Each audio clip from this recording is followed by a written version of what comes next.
Hi, everyone. I'm Mariangela Maguire, and this is Nothing But Now on Transformation Talk Radio. So, my show's purpose is to, in fact, be two things really. One is to help people on their mindfulness journey, and the other is to be an opportunity for mindfulness itself. So, I hope if you can, in this next hour, you'll allow yourself to take time to just concentrate on the show. Maybe you have a notebook in case I say something that resonates with you, where you'll really allow yourself the opportunity to relax, to pay attention to what's happening for you, how you feel in your body, what your mind is doing. Relax into this moment and allow yourself to find places in your experience that resonate with today's topic so that you gain a deeper understanding of yourself as you become a student of your own mind. And so that second purpose is supporting people on this journey towards greater mindfulness. And mindfulness is bringing our attention and awareness to the present moment without judgment.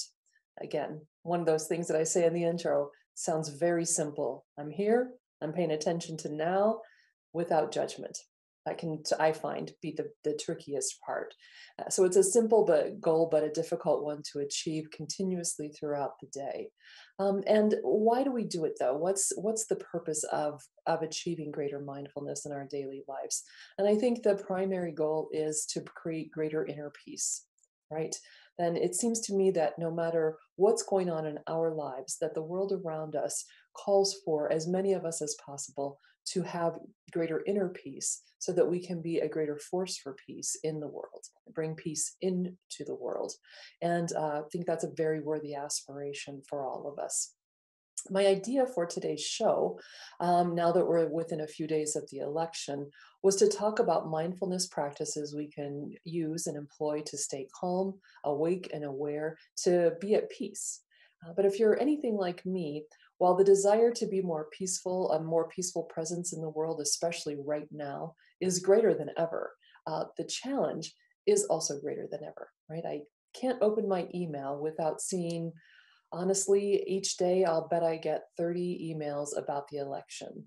And they went from, hey, the election's coming, let's vote, everything's going to be great, to now the messages they've changed strategies and it's very fear-based. It's things are going to be terrible. You know, it's trying to motivate me through fear, which I'll be honest isn't very helpful for me. But it's all around me. It's I don't know anybody I read on my Twitter feed who isn't talking about the election. My Facebook bubble is full of people I love and admire and respect, and all of us are talking to each other, trying to bolster each other, I think, but maybe also kind of freaking each other out a little bit more than we intend. So I am going to talk today about practices we can employ to achieve greater mindfulness and things we can be thinking about in these next few days to take care of ourselves so that we can have more inner peace and bring more peace into the world. But also I'm going to talk about a particular stumbling block that I've noticed in these last few days. And that is the habit of judgment that I have towards people with whom I disagree. And I think that that is a place where we're going to concentrate some attention today to think about what can we do in the face of that particular habit if you have it. So, but for those are always tall orders on Nothing But Now. And a great place to start when you have things you're trying to accomplish is with your breath. So we're going to do a breathing exercise to start the show, and I hope you'll join me. And I'm going to excuse myself for a second because I can feel myself having to cough. So do that instead of doing it while we're breathing. So we do this because bringing attention to our breath is calming. It helps us to focus our minds. It brings clarity even. And the goal in doing this particular practice is to pause at the top of the inhalation to make the exhalation slightly longer than the inhalation. And we're going to use a particular practice from mindfulness educator Laurie Cameron called 3 deep breaths. And in that first breath, we just notice and pay attention to the sensation of the inhalation and the exhalation. So, how does the breath feel coming into the body, and how does it feel exiting the body? With the second breath, we try to pay attention to any place in our body where we feel tension and relax. And then in that third breath, we set our intention for this moment. What do we need right now? My intention is to be calm and clear. What's yours? So here we go with 3 deep breaths. First breath, just pay attention to your breath.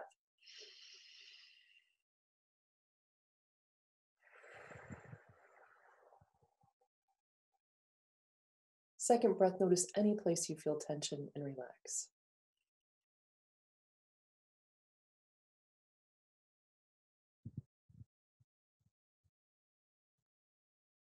And third breath, set your intention for this moment.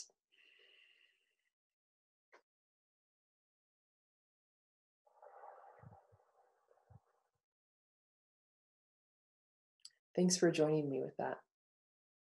So, when I first decided to devote today's show to preparing for the election, I did it with the idea, as I said, that this close, it might be hard to manage the input of news through the television, the newspapers, through social media. It's pervasive in all those places. It's a little bit hard, in fact, to find somebody, a comic strip, a funny movie, anything where there isn't some connection to the election.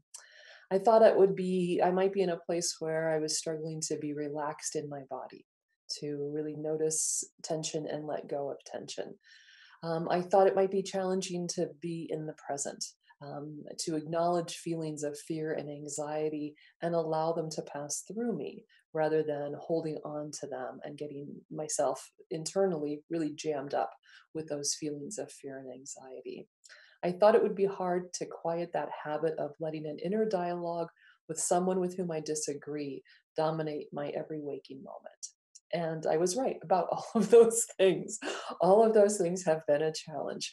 I'm excited about the election because, I grew up in a family where voting was really important. We're talking about current events was everyday dinner table conversation. These things mattered. It was really in the air all the time. And so elections are exciting to me just by their very nature. I was raised in a family of people who many of whom are veterans, and so that close connection of our conversation about what it means to be a citizen, why it matters, that was all very much a part of our daily life. And so elections are, to me, an inherently positive opportunity, a very exciting moment. But I'm also scared, right? Like a lot of people, I'm scared. I'm aware that I don't know what's going to happen. And of course, I never know what's going to happen, right? From this moment to the next, I never know what's going to happen. But most days, like most people, I kind of proceed based on the illusion that I can somewhat take for granted the next 10 minutes, the next 10 days. And so this particular election, I think, has made me extremely aware of the idea that I don't know what's going to happen. And it's hard then not to engage in obsessive thoughts about what might happen, right? That kind of catastrophic thinking that is an old habit for me. And you want you to be thinking about as you are getting closer to the election in your own life. What are some things that you're noticing about how what are the kind of the places you fall back into when you feel as though you aren't in a moment of mindfulness and mindful non-judgmental awareness of the moment? Where are you? Where is your head? Mine tends to be in that fearful place about what might happen. And if I think about it, I realize it's that desire not to be caught off guard, right? I can say, and I truly believe, and I work or try to relax every day into the idea, that I'm the ocean. I'm not the waves, right? And the ocean's not afraid of the waves. The ocean is big and expansive and can tolerate and withstand the waves. But some days I am the waves. I don't, and I realize in those moments what is happening is that in some respects I'm shutting down, right? I'm putting my guard up. I'm covering myself over with all sorts of metaphors for being on guard, being protected, protecting myself from what might happen because I don't want to be caught off guard. And I somehow think that if I can do that, if I put up enough of a guard, I'll keep myself safe. But That's kind of an illusion too. Just like the idea that I can predict the future or know what's going to happen next. It's not true that I can simply guard myself enough to never be hurt, to never be surprised, to never be at risk. So while obsessive thinking about what ifs isn't helping me, there is a place for paying attention to myself and identify what I need and what I can do to prepare for peace, prepare so that I have what Jack Cornfield calls a steady heart. And so that's what we're going to talk about after the break is what can we do? And we only have a few days left but I want to think about this in terms of as we get closer to the election, the day of the election, the days after the election, what can we do? What can we notice about ourselves? Not in an obsessive loop of fear way going through our head, but in a practical way. What can we know about ourselves in order to be prepared so that we can have a steady heart no matter what comes? So that's our conversation after the break. I hope you'll join me. You're listening to Nothing But Now on Transformation Talk Radio.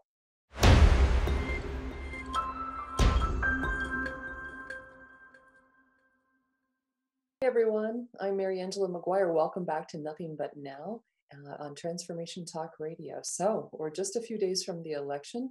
I know 2020 has seemed like the longest year in modern history, but we've finally made it. We're in sight of at least something that is going to be important for all of us. And so let's talk about how do we bring mindfulness to that to this moment, the days leading up to it, because if you're like me, you may already feel a certain amount of tension.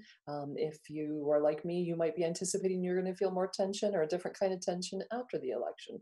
So it's not going to sort of end at 9 o'clock on Wednesday morning. And I'm going to talk about why that's particularly true this time. But I think that for me, one of what I've had to think about is preparing. There is the staying open and present to the moment of being the ocean and allowing whatever's going to happen without creating an enormous amount of internal turmoil, because I don't think that helps the world around me for me to be in turmoil. It doesn't improve my decision making. It doesn't make me smarter about the issues. It just makes me unhappy and upset, and I project a lot of that out into the world. So I think there is a real place for preparation, and some of that comes from self-knowledge. What do we know about ourselves, and how can we use that knowledge to be ready to have a steady heart, to have it now, but also to have it later. So here's some things, and I do this in part this year because 4 years ago, I wasn't thinking about it this way. And the election was a big blow to me, and I really shut down afterwards. I felt as though I was in kind of a deep hole for several weeks, and I'm not interested in doing that again. So what am I doing instead? Well, one thing I'm doing is that I'm reminding myself, look, I have a prop. I almost never have props. I voted. Yay. And I live in Washington State, and I am so grateful to live in Washington State. This is my second election here. And if once you're registered, all the information in the ballot comes to you in the mail. And so that's been really great. So that's one thing I do, is that I remind myself that I've already voted. I've already made a decision. So then I can say to myself, when I see an article or a news report or a post on Facebook, I've already made up my mind. I don't need more information at this point, because if the information is specifically about the election, I'm done. That part of it. I'm not in a place to be persuaded, and I don't need to be reinforcing the decisions that I've made, because I'm comfortable with the decisions I've made, and I've made them, and I'm going to go track them online later today, but I'm confident that my vote's going to get counted, and I hope you are too. And I wish everybody lived in a county like Pierce County in the state of Washington, where we had 47 places, 47 boxes in Pierce County alone, just one county in the state of Washington where I could drop my ballot. So if you've already voted, then you might ask yourself those questions too when you see the posts and the news articles and the comments on Twitter. Maybe you don't need to see them. Maybe you don't need to attend to them as much because you're done. And if you haven't voted, I hope you have a plan. right? I hope you've figured out what you're going to do that day because the lines might be long depending on where you live. And the people are saying bring a lawn chair and a snack, right? Be prepared. And I'm so grateful to and admiring of people who are standing in line for hours to vote. I don't think they should have to, but I certainly admire them for doing it. My partner and I are talking about what we're going to eat on the day of the election. And, we started, as I've noticed this, I've had conversations with other people. People kind of joke about, well, all I really need is, a bag of chips and a bottle of gin or something like that. And we started on that path of, should we order pizza or what should, the chips, the cookies, that kind of thing, what we might think of as comfort food. But, and I'm kind of at that age where I realize I'm going to feel really icky afterwards if I do that. So well, I'm gonna make vegetable soup because I'm a total nerd, and because I like vegetable soup, and because if I eat something calm and yummy and nutritious, then I can also have some chips and cookies and whatever, but not a bottle of gin. But I don't have to, in a way, to go for those kind of comfort foods, that old habit of mind that I have about food, soothing my anxiety, soothing my fears. First of all, it was never true. It was always an illusion. Second, I'm at an age where I'm just going to feel that much worse afterwards, not in a guilt sense, but in a actually upset my tummy sense. And finally, I enjoy nutritious food. It feels good as well as tastes good, and I can still have some cookies afterwards, right? But I'm planning it. I'm thinking about it. I want to be prepared. I don't want to make a silly decision at the last minute. Um, Here's another one. You like my sweater? Gosh, I hope so, because I'm probably going to be wearing it for weeks on end. It's cashmere, and I got it for about $20 at a discount store because there's a big hole in the sleeve that I've never bothered to repair. But it's warm. It's comforting. I can wear it under other things if I need to be warmer. I like it. I like the way it feels. I like the way I feel when I'm wearing it. And this is my blue sweater is my friend. And we don't many of us working from home, it doesn't matter what we wear that much. So this is a time, that kind of comfort of taking care of yourself, of being physically comfortable. And when I'm physically comfortable, I'm more relaxed in my body. And when I'm more relaxed in my body, I'm more relaxed in my mind. And when both of those things are happening, I'm more at peace. I'm better able to be the ocean, withstanding the waves. Finally, in this getting ready phase, and certainly the day of, I'm accepting, I'm reminding myself, and from a frame point or a framework of acceptance, that I will not know many outcomes on the day of the election. I just won't know. I just won't know, and neither will you. There will be questions, there will be uncertainty even after the election. So we have all of this buildup, all of this tension as we get ready for one day, but we know we won't know. And being angry about that, being frightened about that, isn't going to change anything, right? Um, Writing to my congressional representatives, being aware of the laws in my state. There are a lot of things I can do to be an intelligent citizen about the election, but freaking out and being angry because I'm not going to have clear, concise answers on the day of the election is not helpful to me. So, my day of plan, in addition to knowing what we're going to be prepared to have a decent meal and good night's sleep the night before, because maybe we'll be up late, we don't know. I'm going to pay attention to all of the races that are and all of the issues and candidates that are important to me. Like I said, I grew up in a family where we didn't just pay attention to the local election or just the national election, but to elections in neighboring states and counties and other places. There are a lot of elections throughout the country, governors and senators, all the congressional representatives are up, right? That I'm aware of and I'm thinking about. And I'm going to pay attention to at some point to the results in all of them. And I'm going to do that because there will be wins and there will be losses. And that's part of an acceptance strategy, right? I'm not going to have all the outcomes initially. I'm not going to have all the outcomes I'd like to know the answers to on the day of. And I'm also not going to feel good I'm not going to agree with every single decision that's made. I'm too interested in too many of them for that to be a possibility. But I'm not just going to pay attention to the losses. I'm going to pay attention to the wins. And I'm going to acknowledge the fear and the sadness I might feel in the face of the losses. And I'm going to allow myself to feel hopeful in the face of the wins. I am going to give myself permission to feel both, to allow both to pass through me, right? They're both, feelings, they're impermanent, but I'm not going to dwell on one at the expense of the other. So another thing I'm going to do in that day of is manage my news intake more carefully. Last time I shut down, and I meant that, in that's somewhat literal, right? In the sense that I closed off news apps, I stopped reading and listening to the media for about 4 weeks. That was part of the hole I was in. And there was nothing wrong with that. It was a perfectly, I guess, okay decision to make. But it was interesting, the way it was. There was a kind of backlash to it too, because it changed my habits. Right, I had a habit of being aware of the news, of paying attention to the news, and suddenly I cut myself off from all of it.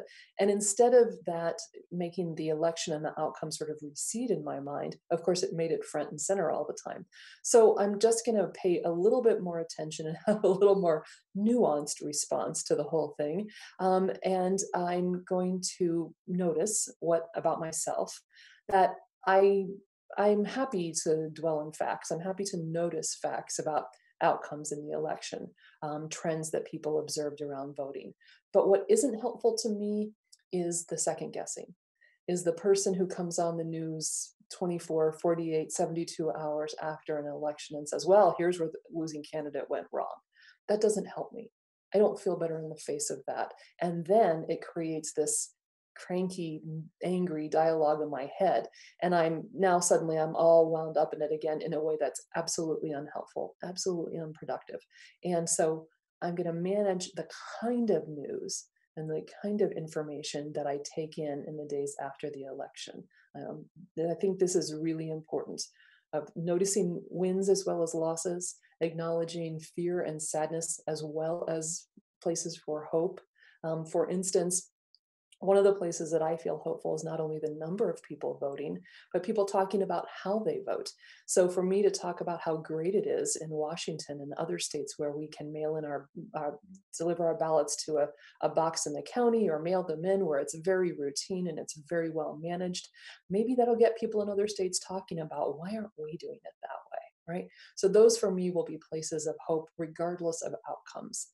Um, but as I've said, there are those places that, despite all of my planning, places where I feel very confident that I'm going to have a steady heart. I still have that spot where I wake up, or struggle to go to sleep, or I wake up or notice in the middle of the day that I'm having a dialogue in my head with someone whose politics are very different from mine, whose reactions are very different from mine. Probably a conversation I'll never have in real life, and I get stuck there. So when we come back from our break, we're going to go on a break. And when we come back, we're going to talk about that phenomenon. And then we're going to talk about what to do in response to that phenomenon. Okay. So I look forward to seeing you after the break. You're listening to Nothing But Now on Transformation Talk Radio.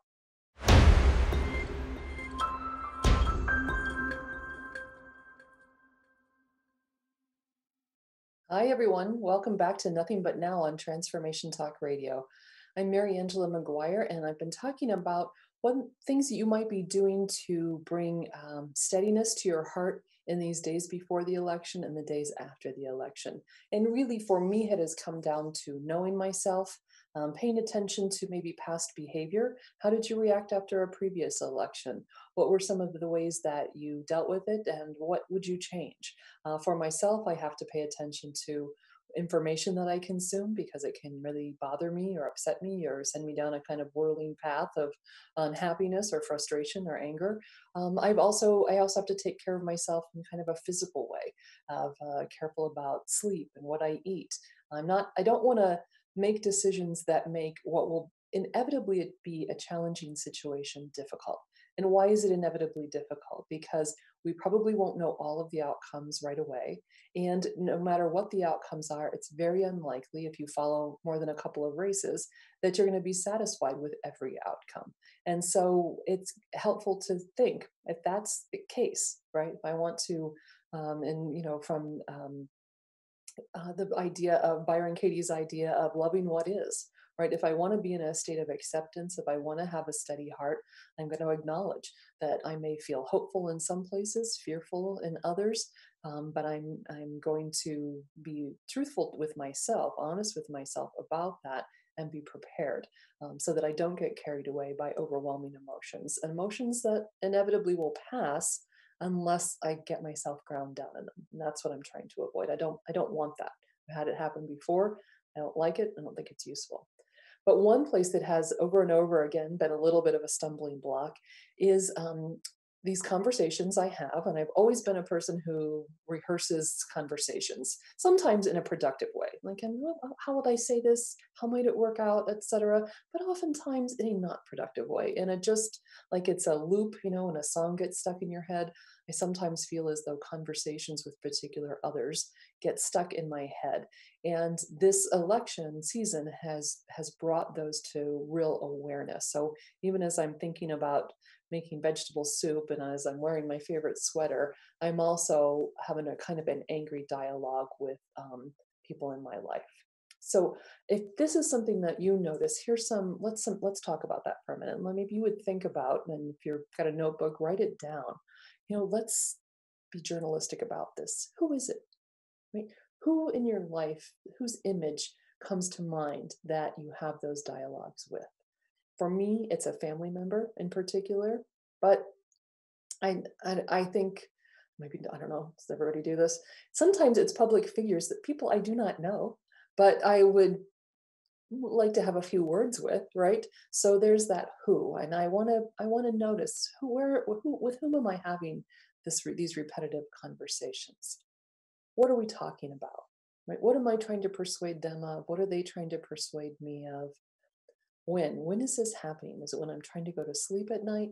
Is it in the course of the day when I'm doing an activity to which I could bring my full mindful attention of time and place, and instead of washing the dishes to wash the dishes or making the bed to make the bed, am I doing this activity and my mind is 100 miles away, 1,000 miles away, having a difficult dialogue with someone whose politics are different from mine? And then why? Am I trying to persuade? Am I afraid of being persuaded? This is, I think, what we want to begin to notice is, for me, I think these dialogues are often fear, and well, they often look like anger, but anger so often is covering up fear. So, what am I afraid of? Am I afraid of people who maybe will take my rights away? Yes. Am I afraid of someone I love not understanding that a position they take puts me at risk? I don't know if that's fear. I think maybe that's actually genuine anger, but um, or sadness. Maybe that's maybe what I would say is more truthful as I say that out loud. I think it actually is sadness and hurt, um, and and it raises a question for me sometimes too of, if I feel as though or observe that they don't understand me, where am I missing them? Where am I not understanding them? Because I certainly am not understanding them. And I think as I'm doing this exercise and hoping that you are doing this exercise to kind of break it down a little bit of, who are these dialogues with? What are we talking about? When is this cropping up in my daily life? Why is this happening? What am I trying to protect for myself, etc.? One of the things we might be noticing is that while there are sometimes the person you're having the dialogue with has the opposite uh, point of view from you. If we put your ballots side by side, they'd have all different responses, all different bubbles filled in. But sometimes it's people with whom we might have very similar political points of view, but their way of engaging with politics is very different. And so why is that troubling? Why am I having that? Am I just so in that why question? Am I justifying my behavior? Am I trying to justify it to myself, right? With whom am I really arguing when I'm in the midst of that internal dialogue and conversation? Um, so two other things I want to say about this. On the one hand, I think if they are particular others, like real people in your life, it is sad, but it is the case that not all of those gaps can be bridged, right? There's a flurry of articles in these last few days about married couples who have opposite political points of view. I don't know how people do that. One person said, "Well, we hadn't really talked about some of these issues before we got married," and I just couldn't relate to that, but I suppose that happens. So they didn't know how different they were. Um, but I really it's true, and I have to be, and I am accepting of this idea that not all those bridges can be crossed, and I'm okay with that. But that doesn't mean I can't do this other thing, which is a meditation of loving kindness, or what is called in Buddhist circles metta meditation. So it's METTA, and it's a great thing to Google to learn more about. And Sharon Salzberg is a woman whose work in Buddhist philosophy is really, really helpful. And so you might look for her work around this. And it's a kind of meditation where we direct an attitude of loving kindness towards ourselves. First, it's a little bit like concentric circles. So we start with the self, and then in sequence of expansion, that she writes, towards somebody we love already, a close friend, a significant other, then somebody towards whom we are neutral, maybe people with whom we work or in the greater world that we come in contact with in our daily lives, and then somebody with whom we have difficulty, and then ultimately toward all beings everywhere without distinction. And I just think that's a beautiful image of those concentric circles. And she writes, I use the word concentric, starting with the self, remembering Jack Cornfield's words that compassion, which is another word for loving kindness, compassion that doesn't include the self is incomplete.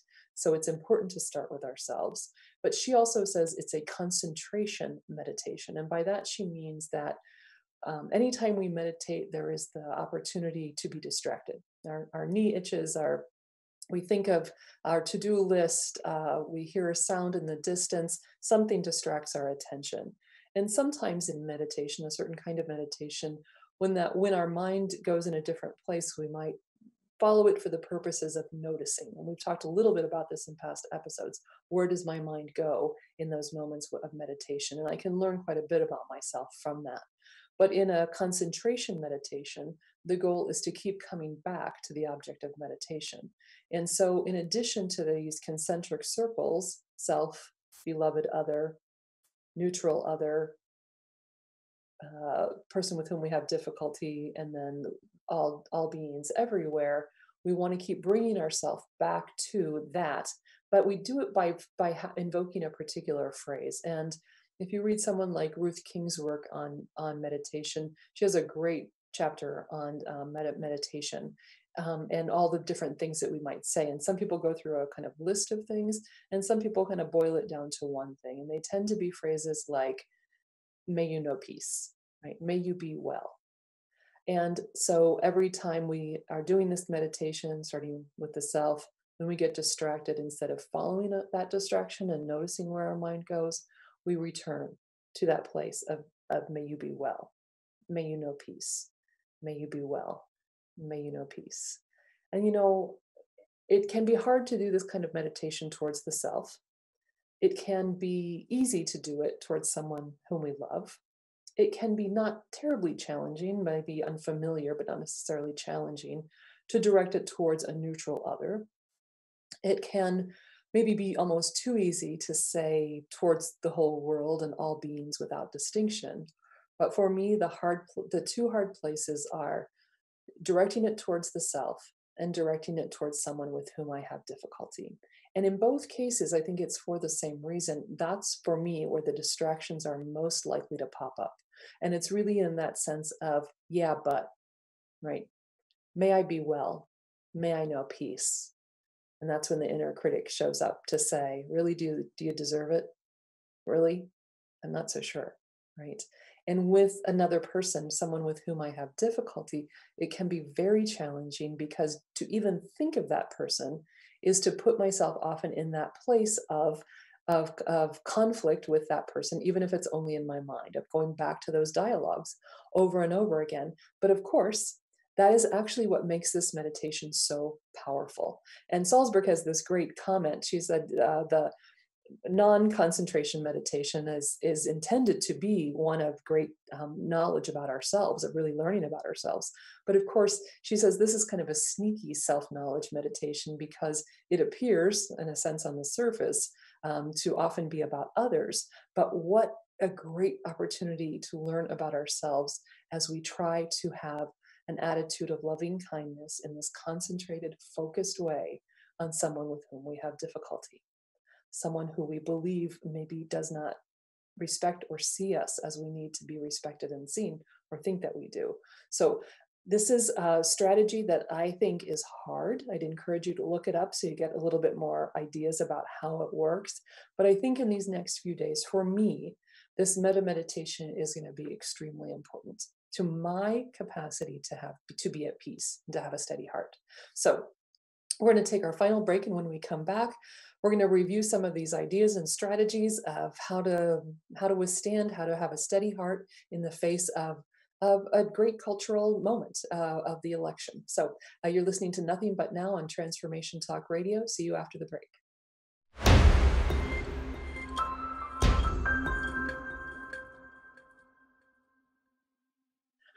Hi, everyone. Welcome back to Nothing But Now on Transformation Talk Radio. Thank you so much for joining me today. We've been talking about preparing ourselves, having and preparing ourselves to continue to have a steady heart during this election season.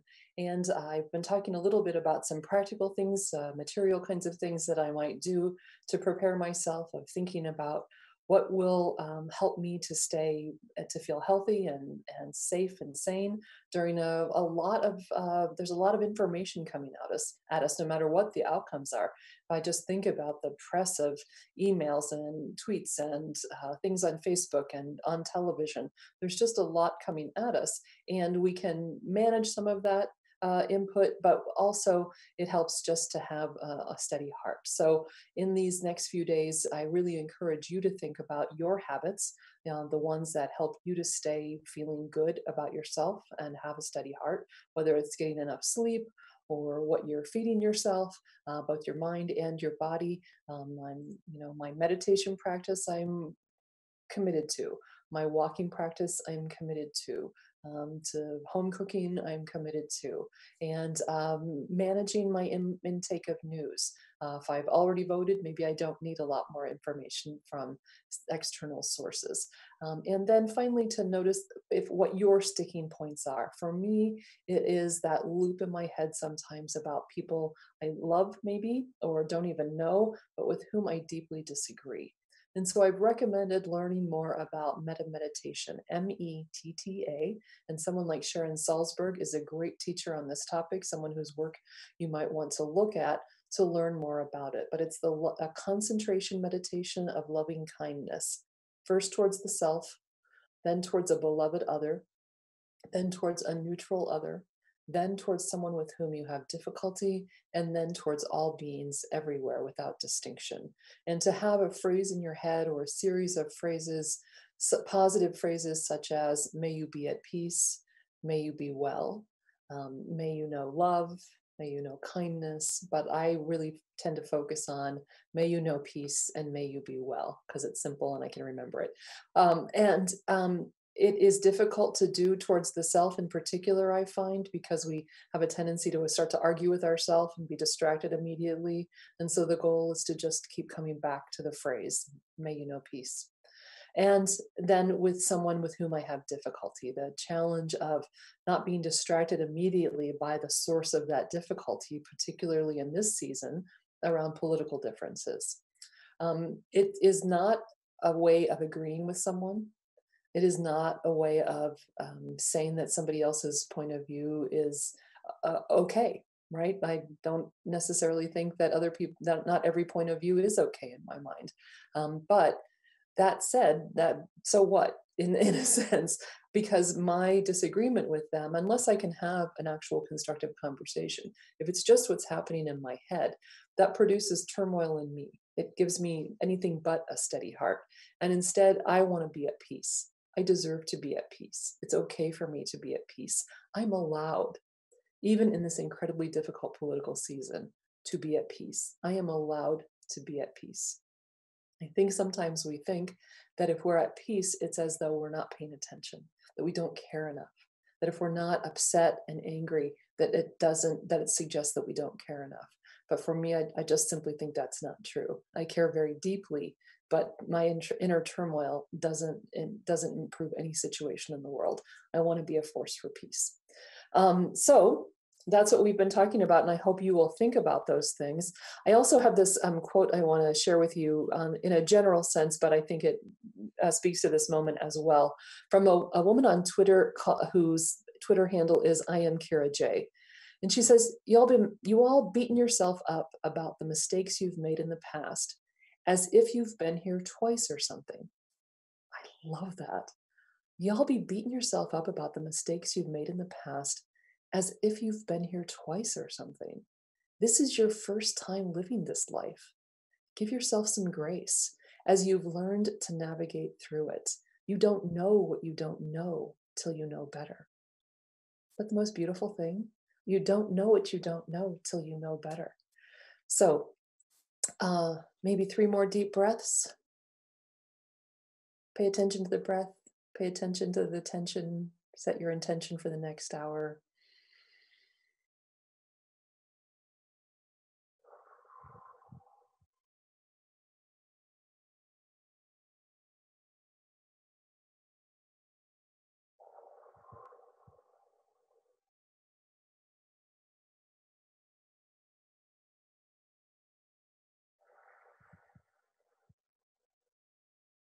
If you'd like to learn more about my work as a life and communication coach, please visit my website. It's maguirelifecoach.com, or you can email me at mariangelamaguire@gmail.com. So either my website, maguirelifecoach.com, or mariangelamaguire@gmail.com. The first conversation is always on the house. And we'll talk about what you'd like to achieve through coaching. And I'll describe the inquiry method that I use with clients. And then we'll have a short session so that you can determine if working with me will serve your needs. You can visit my website again at Maguire Life Coach, or email me at mariangelamaguire@gmail. I hope you'll join me next Thursday. You won't be surprised to learn that we're going to talk about the election. What we're really going to do, though, is we're going to debrief. And my friend Craig Gingrich Philbrook has generously and graciously agreed to join me. We don't know what we're going to talk about because we don't know what's going to happen, do we? And so we're just going to talk about our experience. And so here's what I would love for you to do if you have time. On my Facebook page, if you would, maybe on Wednesday or Thursday, post something. Tell me what you're thinking about. I'm going to put a post out there. And if you would respond to it and just say, here's how I'm feeling, here's what I'm doing to take care of myself, here's how this is working out for me. We would love to hear your responses and share some of them on the show then. And we're going to debrief our own experience as in the context of our own mindfulness journey. So until next week, I hope that you will stay curious about your mind, and I hope that you will be kind to yourself. And I thank you so much for listening to Nothing But Now on Transformation Talk Radio. Have a great day.